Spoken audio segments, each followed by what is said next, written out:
Is Labour resisting a public inquiry because it's worried about its Muslim vote?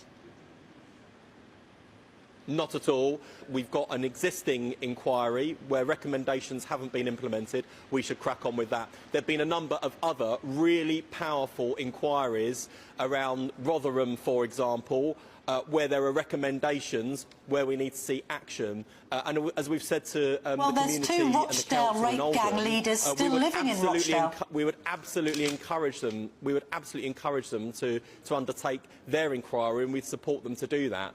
The most important thing on this issue is that we get on with delivering justice for victims and actions taken to protect women and girls and children from any further abuse. And that is what the Prime Minister's focused on. Jess Phillips, as the Victims Minister, has spent her life and career supporting victims of violence against women and girls. That's why you would have thought that a public inquiry would be passionate about and committed to this. It sounds like you would be wanting to commit to a public inquiry. The problem with public inquiries is they take a hell of a lot of time.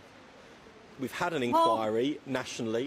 We've had a series of local inquiries. You can't take too long to find justice for teenage girls who've been gang raped. It doesn't matter how long it takes. These victims have been horribly let down. That's why we've got to get on with it. They deserve justice. This could have been going back to the 1980s. It's carrying on now. You need answers, so you should have a public inquiry.